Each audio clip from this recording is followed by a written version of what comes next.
Well, hello, all of my friends. Happy Hump Day. We are back this Wednesday with our Legacy Leaders Live show. And this is where we share stories of impact, stories of purpose, stories of prosperity, all with the purpose of inspiring us all. Sometimes we know that we're made for more, and we just don't know what to do with that. And sometimes we know we have good skills, but they just need to be sharpened. And that's why we're all here together every Wednesday. And today I'm very excited to bring you not only a great guest, but a very dear friend of mine I've gotten to know over the last several years, Julie Cober. And we actually met on the LinkedIn platform. And then we've been involved in a mastermind together. We were co-authors together in a book, and our history is getting deeper and deeper as we go. But Julie Cober is the CEO and founder of the Legacy Leadership Academy for Women. And you're going to love what she has to say about leadership. She's also a two-time best-selling author, and she's a certified master business leadership coach. And she's a success mentor and former chief human resources officer at some of the world's largest global Fortune 100 companies. So I'm going to bring Julie on. Good morning, Julie, or afternoon where you are.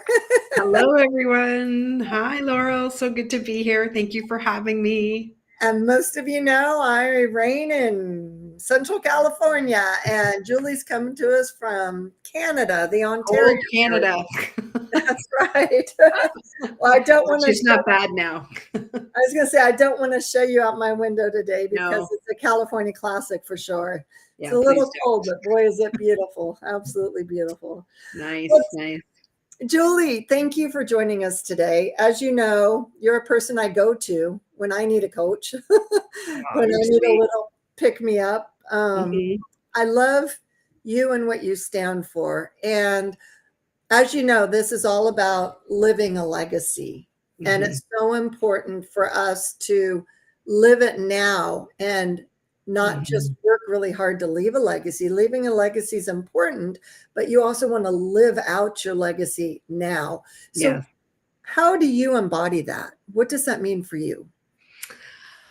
Well, that's really important for me because for people that I know, you know my story, Laurel, but some that don't, I spent 28 years in corporate Canada. And as you mentioned, in the beginning there, I was the chief human resource officer for some of the largest companies in the world. And I climbed that mountain for 28 years in human resources for the wrong person. Let's put it that way. Not for the wrong reason, but for the wrong person. So I was, as we all do, right? We want to make our parents proud. And I did everything I was told. I went to school. I got the great job. I got the promotions. And honestly, to be honest, it was to really connect with and make my dad proud. And I loved my career in the beginning because in the beginning, I did what I do now, right? I coached, I mentored, I supported, I worked with people to help them grow in their careers. And then, you know, the more senior you get, the less you do that, right? So now you're involved in, you know, leadership teams and big budgets and strategic planning and all the things, which are fine. It just wasn't my love. So I got to the top of this mountain, as I call it, and I looked around. I'm like, I don't think I love the view up here, right? I was so far away from why I went into HR, and I realized I'm creating a legacy for the wrong reason. Right. And I think it was Tony Robbins who said it. Like, it's almost the definition of failure, right? As you get to the top of your game and you're not happy, you're not fulfilled. In my business, we call it the assignment. We're all here. Every single one of us have come to this earth with an assignment, and it's our job to pursue it. And so I pursued the wrong assignment. I pursued my dad's assignment. Back to your question, legacy to me, yes, you're living it now. And it's also okay to stop and pivot. And it doesn't matter when you do that, right? It doesn't matter. So a lot of people have, you know, and the women that I work with, oh, I'm too old. I'm so established in my career. How would I? You can do whatever you want, whenever you want. If you're not fulfilled, even though you're successful, then I don't believe you're leaving a legacy. right? So the legacy to me now, it's so incredibly clear, is defining what success means to you. And that's different for everybody. And once you know that definition, like rewrite it for yourself and live it on your terms right now. Right. And then, and take the risks and be bold and be a really brave thinker and go out there. Do not let fear stop you from doing things. That's how we do it now. That's how we live it now. Right. That's the legacy. So I've always said I want people, when it's my time is to come to leave this earth, and people are at my funeral, I want them to say what a great person she was and how she gave so much, and she championed for people. And so I designed that myself, and I just realized I wasn't living it, so I decided to leave so I could start living my true legacy. So after 28 years of climbing a mountain and working for somebody else, meaning your dad's happiness, for your dad's approval, and Yes. for the money, I'm sure the money was Oh, very nice for your family. amazing. Amazing money. As a Yeah. mom and as a wife, you felt like that was a big contribution to your family. Well, I was the primary income earner, clearly. Like our life revolved around my income. How do you possibly decide to pivot when your heart knows you need a pivot, but you still got the bills to pay and you're still the primary breadwinner? How do you do that? Well, in a short answer is you make a plan. Because yeah, you can't just jump, right? We have bills to pay, we have kids to put through college, we have all the things, right? So but you can't not listen to your spirit as well. Like my soul, my spirit, my legacy, that I would call my higher self, was screaming from the mountaintop that you are on the wrong path. And I actually just spoke about this morning with my clients. We talked about abundance, and we talked about when we feel that void, the inner void, right? We know we're not on the right path. We're not on the right direction. We're not fulfilled. We feel like you said in the beginning, we feel like we're made for more, but we're not sure what that is. Treat that void as an abundance, because that void is a very, very powerful message from your internal clock, your internal voice, your higher self, your soul, your spirit, whatever you call it. I call it my higher self, telling you, you need to pivot. You need to do something different. You're not going down the road that you were meant to go down. Now, the majority of people, I would say, in the world are not aware of anything we're talking about right now, right? That's the first step, is to become aware. Like, what is it that I want? The question I ask my clients, and it's funny, I asked 3 of them to write about this today. What would you love? And I would say that to all your listeners. If that's where you need to start, if you want to make a pivot and you have no idea where to start, what would you love? So it's almost like if you could wave your magic wand, what would you love? If you had all the money in the world, all the time, all the resources, nobody pressuring you, all the things, right? Just have fun with that exercise, because that's where you have to start. Like, what is it that I even want? I have so many clients that I work with, women especially, executive women. They're like, I don't know what I want. Are you kidding? That's the last thing I've thought of. I've been working and taking care of the kids and the family and trying to make ends meet and all the things, right? I'm like, well, now it's time to sit quietly and ask yourself, what would I love? And then we go from there. We plan from there. Yes, you have to put a plan in place. Funny enough, most of the women that come work with me, especially my one-on-one clients, we negotiate exit strategies. They're like, I had no idea when I came to work with you that I was going to get a big fat severance, but I can tell based on what they tell me. Okay, I think we have a window here, and I coach them in how to go ask for a package, if that's what they want, if they want to leave. Sometimes they go get other jobs. Sometimes they're in situations where they can kind of go into a semi-retirement. And then do something different, right?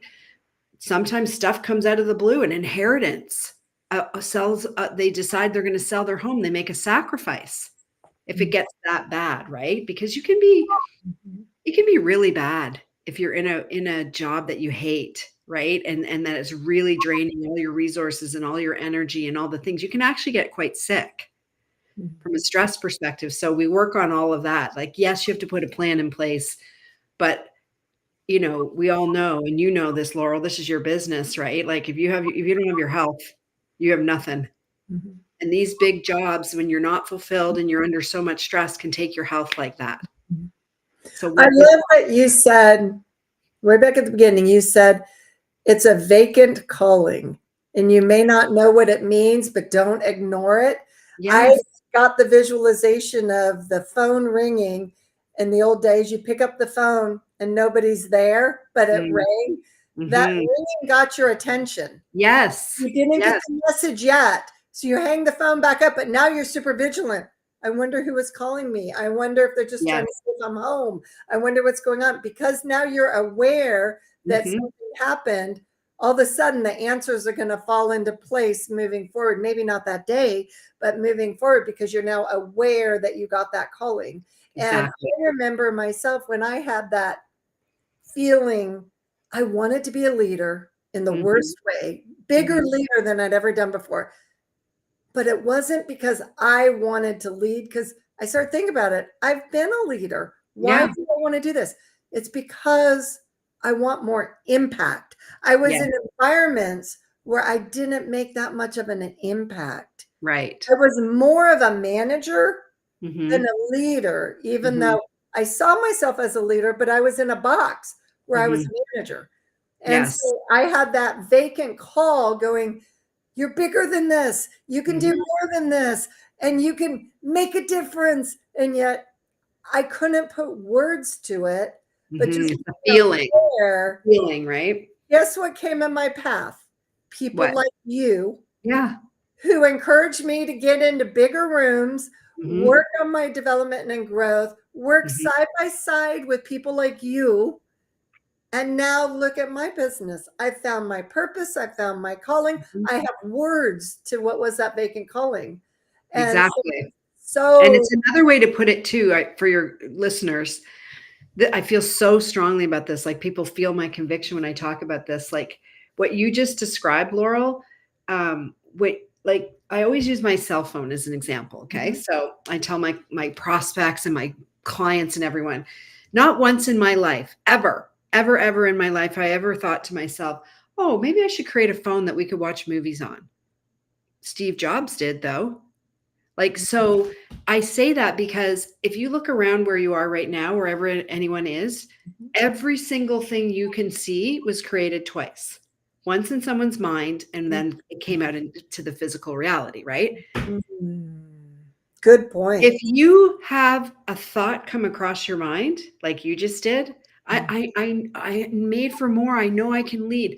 It is your job to pursue it. You would never have received that thought, which came from within you, by the way. You would Right. never have received it if you weren't meant to pursue it. Mhm. So know that when it hits, and of course, fear steps in and doubt and uncertainty and our noisy room and all the things, and we can talk ourselves out of stuff like in a nanosecond, right? But it'll get, like you said, it's a pebble, then it's a stone, then it's a rock, then it's going to be a boulder. And Like it's unstoppable. if it's big and it's your assignment and you're supposed to do it, you try to stop it. I would like to see you try to stop it. But Julie, that's why it's so important for people to either get into coaching, get into Yeah. mentorship groups, get into masterminds, because like you say, when it is just a stone, a pebble, a smaller rock, it's easier to talk yourself out of it. But Yeah. when you're surrounded with a whole bunch of other people that are also have that pebble rock size dream, now it's not so easy to just give up. It seems more possible to keep Yes. moving forward, and you help each other, even though everybody's ideas might be in totally different areas. There's Mhm. just something about mentorship and camaraderie and Community. collaboration. Yeah. It just Community. helps you Yeah. crystallize your vision, and then Mhm. helps you take those first steps, because you Mhm. can never achieve something you can't see. And that big Exactly. pulling is an awareness, but it's not crystal clear yet. Right. And sometimes you just need to bounce ideas off of people and you Mhm. have and often whether it's a coach or a community or a team, whatever, you if you don't have the belief yet, borrow theirs because they believe in you. Mhm. Right. So borrow somebody else's belief until you can believe your own, because whatever you believe to be true will always be your truth. Mhm. Always. Right. So that's where we start with beliefs.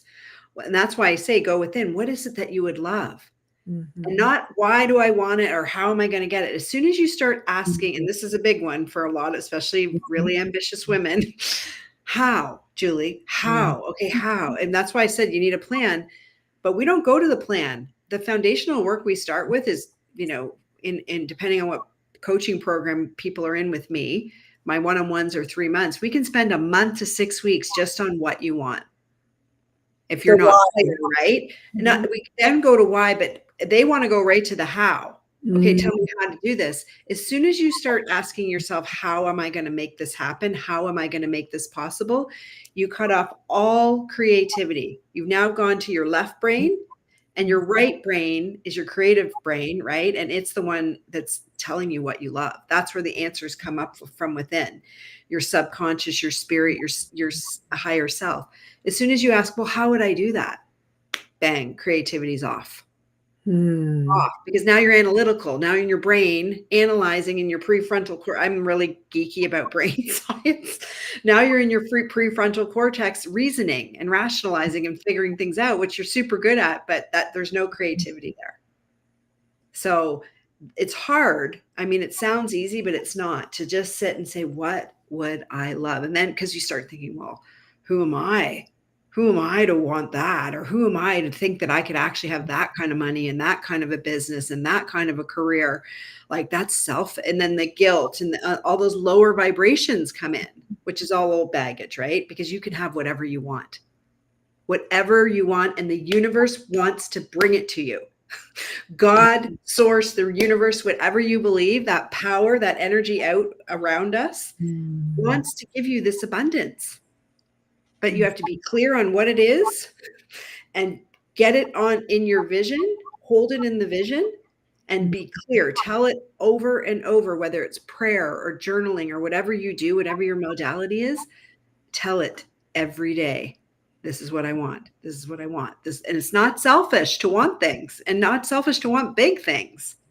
The universe wants to give you big things. So it's the holding the vision that gets hard because we can't see it. Hmm. It's not physically in us, right? It's not right in front of us saying, "Oh, I have this much money in my bank," or "I have this many people on my team," or all the things, right? But you did it. You just explained it because you said, "I knew it. I wanted it. I wanted to be a leader." And what happened? The universe brought you people. You called us in. But it took many, many years to develop a growth mindset and keep an open mind and It's say it that takes your whole life, I Laurel. was so busy, busy, busy raising 5 kids, living on the edge of Mhm. stress, not having enough money, trying to Yeah, manage what I could, that my immediate go-to answer was no to anything. yeah, 'Cause I don't have capacity for one more thing in my life.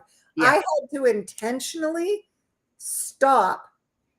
Nothing in my life changed. What changed was my mindset, Yes, always from within first, then everything outside changes. and realize I've got this. It's a matter of changing my mindset. Yeah, I continued to build my own business with 5 kids at home without the financial resources that I needed. All the things that were my I can't became my why mhm. in the process. But let me ask you a how question. Yeah, sure. You came from big corporate jobs where you Mhm. worked in offices with lots of people, you managed hundreds of people, you Yeah, traveled the world, you lived a very corporate executive life. yeah, And now I see you in your home in an office. yeah. How does one self-discipline? How do you get to the point of treating your business with the same structure and empathy, not empathy, same how do you run your business Yeah. well at home as you would in that office setting? Yeah, that's a great question. So I actually struggled. So, I was, like I said, 28 years in corporate, all the things you just said, top talent, really good at what I did. And I'm not saying that to be, boastful or anything. I made the first mistake was I'm just going to hang out my shingle, right? I'm a coach now and, I'm going to have this big viable business. So I did have a lot of success in the beginning in my warm market because a lot of women that I worked with over the years needed coaching. But then when I had to tap into a cold market, right? People I didn't know yet.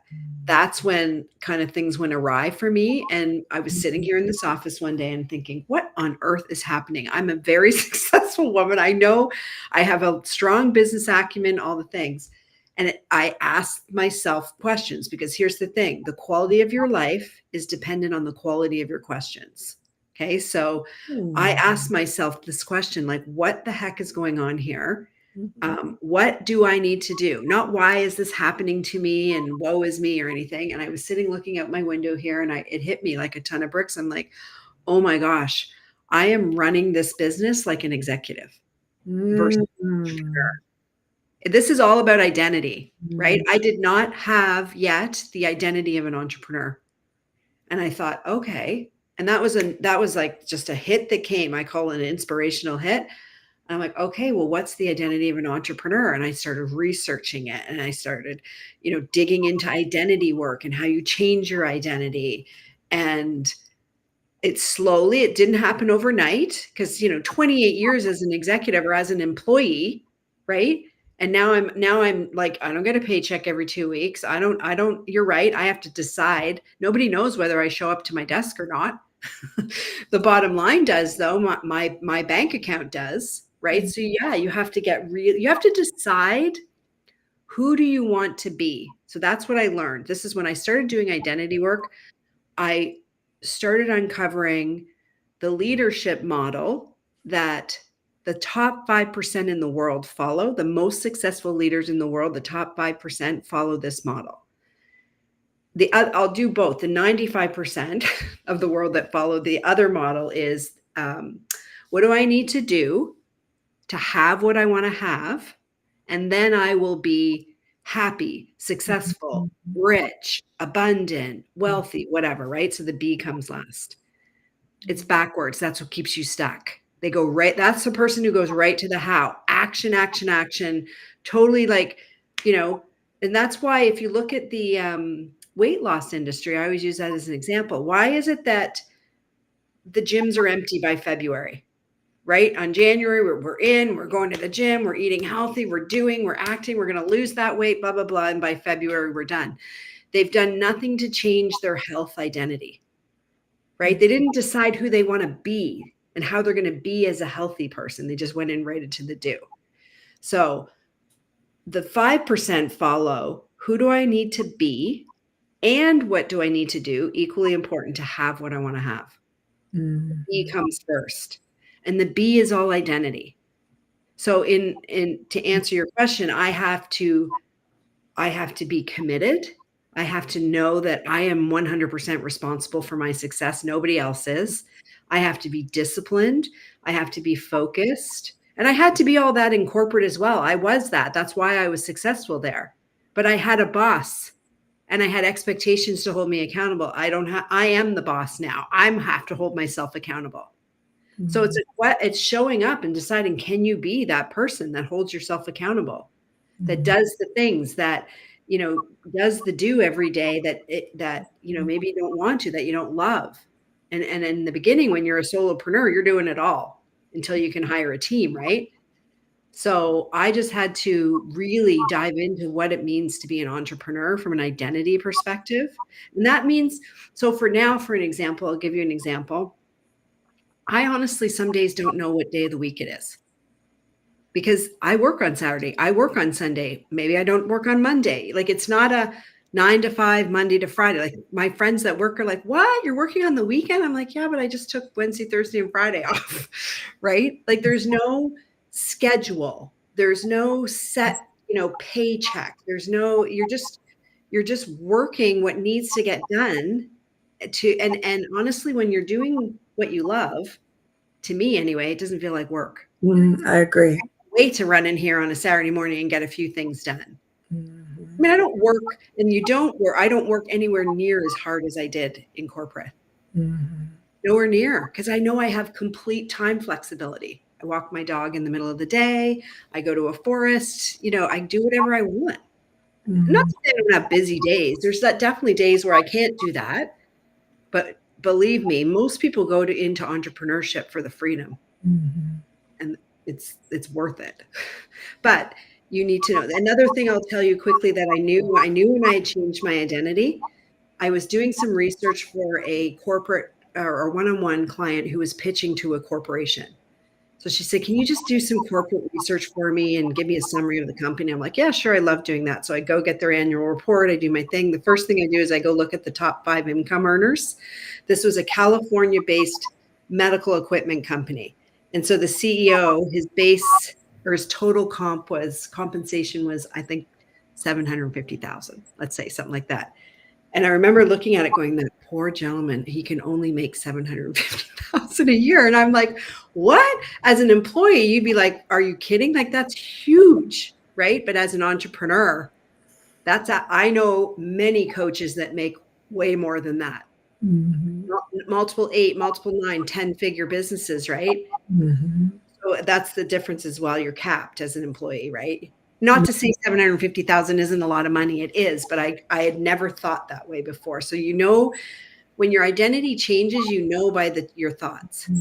Your Well, thoughts. and as an entrepreneur, too, your impact grows because the Mhm. amount of people, it depends on your business and how if you're running a local business or Yeah. a worldwide business, if you're online. But for you and I, our impact is so much greater that our Mhm. salary can be so much greater. The Yeah. income can be greater. There's no limit to it. That's the The thing. more impact you make, the more you get paid. Where when you're working for a company, sometimes it's not like that. There's a Oh, cap. no, it is like that 100%, even if you're the CEO. So yes, it's 750, but he could be making huge impact and he can't go above that. Right. Exactly. Mhm. Mhm. Exactly. Well, Yeah. Julie, you have shared so much of your brilliance here. I'm sure people want to follow you.